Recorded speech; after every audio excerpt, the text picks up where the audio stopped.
नमस्कार, बहुत स्वागत न्यूज़ 18 के डिजिटल प्लेटफॉर्म पर। और ईपीएफओ कर्मचारी भविष्य निधि संगठन, ईपीएफओ प्रोविडेंट फंड, जिसमें आप अपनी कमाई पीएफ में जो जमा करते हैं, उसके बहुत सारे नियमों में तब्दीलियां हुई हैं। कुछ नियम लचीले बनाए गए हैं, कुछ नियमों में शिथिलता मिली है, और कुल मिलाकर आपके फ़ायदे के लिए और सरल सहज उसे किया गया है।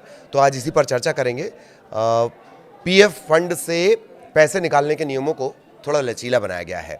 पहले ये जान लीजिए कि ईपीएफओ के अभी करीब 7 करोड़ से ज़्यादा मेंबर हैं, और नियमों का जो बदलाव हुआ है, इसके ज़रूरत के समय वो जो खाता धारक हैं, यानी जो तकरीबन 7 करोड़ हैं, वो इस नियम का फ़ायदा उठा सकते हैं। लेकिन ये एक इम्पॉर्टेंट बात, हर बार ईपीएफओ पर जब हम बात करते हैं तो हम ये ज़रूर आपको बताते हैं कि कोई भी कर्मचारी, चाहे वो सरकारी हो, प्राइवेट सेक्टर में काम करता हो, उसका एक पीएफ अकाउंट होता है, ये तो आप जानते हैं।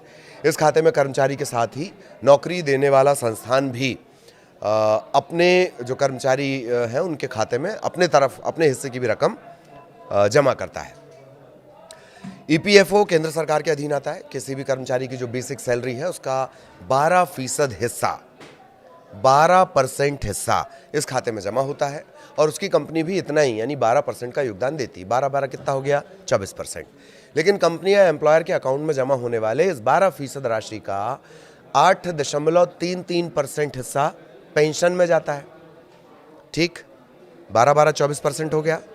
इसका जो करीब 8% है वो पेंशन फंड में चला जाता है, और बाकी का 3.67% हिस्सा वो पीएफ में जमा होता है। इसको मतलब एक ही अमाउंट को आप तोड़ कर समझिए। सरकार ने पेंशन लायक सैलरी की अधिकतम सीमा 15,000 रुपये तय की है। यानी अगर आपकी बेसिक सैलरी 15,000 रुपये या इससे कम है, तभी आप कर्मचारी पेंशन स्कीम यानी ईपीएस इसके हकदार होंगे। एक और ज़रूरी बात कि दरअसल मैं हर बार आपसे कहता हूँ कि ये बुढ़ापे के लिए कमाई होती है, लिहाजा इसे निकालने से पहले 10 बार सोचिएगा। अगर आपके पास कोई और विकल्प है तो आप उसका इस्तेमाल करें, और पीएफ के पैसे को हाथ भी ना लगाएं। ठीक है, वापस खबर पर आएंगे। श्रम मंत्री मनसुख मांडविया की अध्यक्षता में ईपीएफओ से जुड़े फैसले लेने वाली central board of trustee CBT, इसने कई महत्वपूर्ण निर्णय लिए हैं।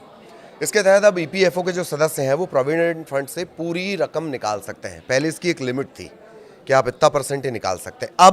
अब आप पूरी रकम निकाल सकते हैं। मिनिमम बैलेंस भी रहेगा, उस पर भी आ रहे हैं। तो ईपीएफओ के सदस्य प्रोविडेंट फंड से पूरी रकम निकाल सकते हैं। मिनिमम बैलेंस की शर्त बरकरार रखी गई है। ईपीएफओ पर आएंगे, लेकिन पहले एक और इम्पॉर्टेंट स्कीम। इस बैठक में विश्वास स्कीम को मंजूरी दी गई है। ईपीएफओ का कहना है कि अब आंशिक निकासी के 100% दावे ऑटोमेटिकली सेटल हो सकेंगे, और वो भी बिना किसी डॉक्यूमेंटेशन के, यानी कागज का लफड़ा खत्म। इसके अलावा फाइनल सेटलमेंट के नियमों में बदलाव हुआ है। अब पीएफ का प्री मैच्योर सेटलमेंट 2 महीने के बजाय 12 महीने, और पेंशन की निकासी 2 महीने से बढ़ाकर 36 महीने में की जा सकेगी। बैठक में विश्वास स्कीम इसको मंजूरी दे दी गई है, और इसका मकसद पेनल्टी के मामलों में मुकदमेबाजी को घटाना है। खामखा मामला अदालत में जा रहा है, खिसता चला जा रहा है, उसको कम करना है।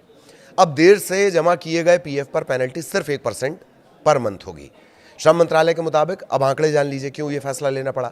श्रम मंत्रालय के मुताबिक मई 2025 तक ऐसे मामलों में 2,406 करोड़ रुपए की पेनल्टी लंबित है, और केस कितने चल रहे हैं? 6,000 से ज़्यादा केस अदालतों में चल रहे हैं, अलग अलग अदालतों में।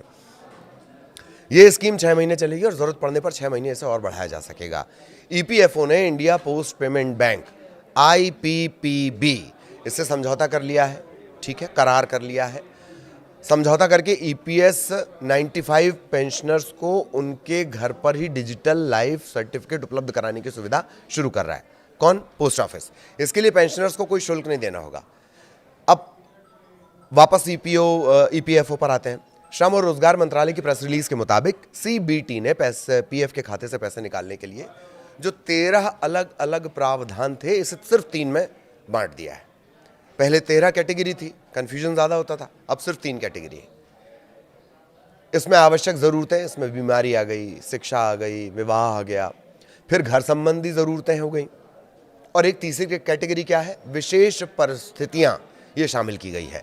नए नियमों के मुताबिक ईपीएफओ के सदस्य अब अपने भविष्य निधि खाते में जमा राशि का 100% तक निकाल सकते हैं, जिसमें कर्मचारी और एम्प्लॉयर दोनों का हिस्सा शामिल होगा। हालांकि पैसे निकालने में 25% न्यूनतम बैलेंस रखना ज़रूरी होगा। यानी अगर आपके खाते में 4 लाख रुपए हैं तो आप खाते से 1 लाख रुपए छोड़कर बाकी पूरी रकम निकाल सकते हैं। ईपीएफओ के किसी कर्मचारी के 2 तरह के अकाउंट चलते हैं। आपके खाते में एक हिस्सा दिखता है पीएफ अकाउंट और दूसरा हिस्सा पेंशन अकाउंट का होता है। 100% निकासी वाली बात पीएफ अकाउंट पर लागू होगी, यानी 25% वाले मिनिमम बैलेंस की शर्त आपके पेंशन अकाउंट से पूरी हो जाएगी। समझ गए आप? 5 लाख रुपए जमा थे, 1 लाख रुपए कहाँ था? पेंशन अकाउंट में। तो 4 लाख आपने निकाल लिया, वहां का 100% आप निकाल सकते हैं और वो जो 25% वाली शर्त है वो वैसे ही पेंशन अकाउंट से पूरी हो जाएगी। पेंशन अकाउंट में कितना जा रहा था? हमने शुरुआत में आपको बताया तकरीबन 8% के आसपास पेंशन अकाउंट में जाता है। अब ये फैसला लिया क्यों गया? इसके पीछे मकसद ये कि कर्मचारी अपनी जमा रकम पर 8.25% की दर से चक्रवृद्धि ब्याज कंपाउंड इंटरेस्ट का लाभ ले सके और बची हुई जो रकम है वो रिटायरमेंट के बाद इसका इस्तेमाल वो अपने भविष्य के लिए, रिटायरमेंट के बाद अलग अलग ज़रूरतें होती हैं उसके लिहाज से पूरा कर सके। ईपीएफओ 3.0 के तहत अपने खाते से पैसे निकालने की सीमा इसको थोड़ा लचीला किया गया, फ्लेक्सिबल किया गया है। किसी भी वजह से पैसे निकालने की न्यूनतम सेवा सीमा को घटाकर 12 महीने कर दिया गया है। यानी अब चाहे किसी भी वजह से अपने पीएफ खाते से आपको पैसे निकालना चाह रहे हैं, उसके लिए आपकी नौकरी या पीएफ खाते का 1 साल पुराना ही होना काफ़ी है।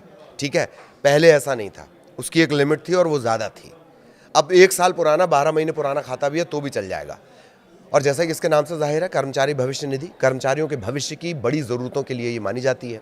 यानी इसे इवेंट को किसी की ज़िंदगी के लिए बहुत बड़े इसके मायने होते हैं। उन ज़रूरतों के लिए ईपीएफ से पैसे निकाले जाते हैं। अब इसमें शादी हो जाए, बच्चों की पढ़ाई हो जाए, घर खरीदना हो जाए, किसी गंभीर बीमारी के इलाज के लिए पैसों की ज़रूरत हो जाए, कर्मचारी या पढ़ाई के लिए 10 बार तक और शादी के लिए 5 बार तक पैसे निकाल सकते हैं। इससे पहले पढ़ाई और शादी के लिए कुल मिलाकर 3 बार पैसे निकालने की परमिशन थी। अब कितने बार निकाल सकते हो? 10 बार पढ़ाई के लिए और 5 बार शादी के लिए। यानी अब ईपीएफ खाता धारक अपनी ज़रूरत के हिसाब से ज़्यादा मौके पर अपनी जमा रकम निकाल सकते हैं। इस निकासी को पूरी तरह डिजिटल कर दिया गया है। यानी आपको अपनी जमा रकम की आंशिक निकासी के लिए किसी भी तरह के दस्तावेज, डॉक्यूमेंटेशन उसकी ज़रूरत नहीं होगी। ये दावा किया गया है कि इस तरह के प्रावधान से दावों का निपटान आसान हो जाएगा और अपने ही खाते से रकम निकालने की इच्छा रखने वालों को इससे बड़ी मदद मिलेगी, बड़ी सहूलियत होगी।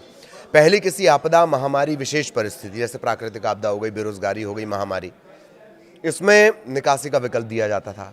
इसके चलते कई बार क्लेम खारिज भी हो जाते थे। अब इस झंझट से छुटकारा मिल गया है। यानी ज़्यादा कंट्रोल और कमांड किसके पास आ गई है? आपके पास आ गई है। पहले ईपीएफओ का बाबू घुमा ही रहा है आपको, अब वो घुमा नहीं पाएगा। ठीक, तो ये झंझट से आपको छुटकारा मिल जाएगा। सदस्यों को विशेष परिस्थितियों में बिना कोई कारण बताए निकासी की सुविधा मिलेगी। और अब फटाफट इसका तरीका आप जान लीजिए। पीएफ के खाते से पैसा आपको निकालना है तो उसके लिए क्या करना है?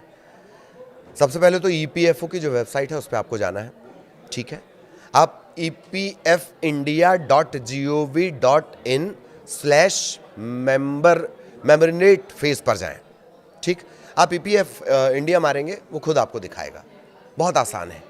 इसके बाद यूएएन नंबर डालिए, बीच में यूनिक नंबर कर दिए गए हैं। हर खाते का एक यूनिक नंबर हो गया है ऑल ओवर इंडिया। तो आपको यूएएन नंबर डालना है, पासवर्ड डालना है, लॉगिन करना है। अब ऑनलाइन सर्विस में जाकर क्लेम का ऑप्शन आपको सेलेक्ट करना है। ठीक, क्लेम, उसमें आपको कैटेगरी आएगी किस चीज़ के लिए आप निकाल रहे हो। आपको यहाँ क्लेम के लिए फॉर्म 31, 19, 10C और 10D मिलेगा, इसमें आपको क्लिक करना है। इसके बाद बैंक अकाउंट नंबर के लास्ट के 4 डिजिट डालकर और सर्टिफिकेट साइन करके प्रोसीड टू ऑनलाइन क्लेम, इस पर क्लिक करना है। ठीक, यहां तक कर लिया आपने। अब आपको जितना पैसा निकालना है वो नंबर दर्ज करना होगा, मतलब अमाउंट डालना होगा और एड्रेस वेरिफिकेशन होगा। ओटीपी डालने के बाद आपको क्लेम सबमिट करना है। क्लेम सबमिट होने के बाद पैसे आपके खाते में ट्रांसफर कर दिए जाएंगे। बस अब सब हो गया। इसके बाद इंतजार करना है उस दिव्य भव्य मैसेज का जिसमें लिखा होता है योर अकाउंट क्रेडिटेड और अमाउंट। बस हो गया काम। नमस्कार।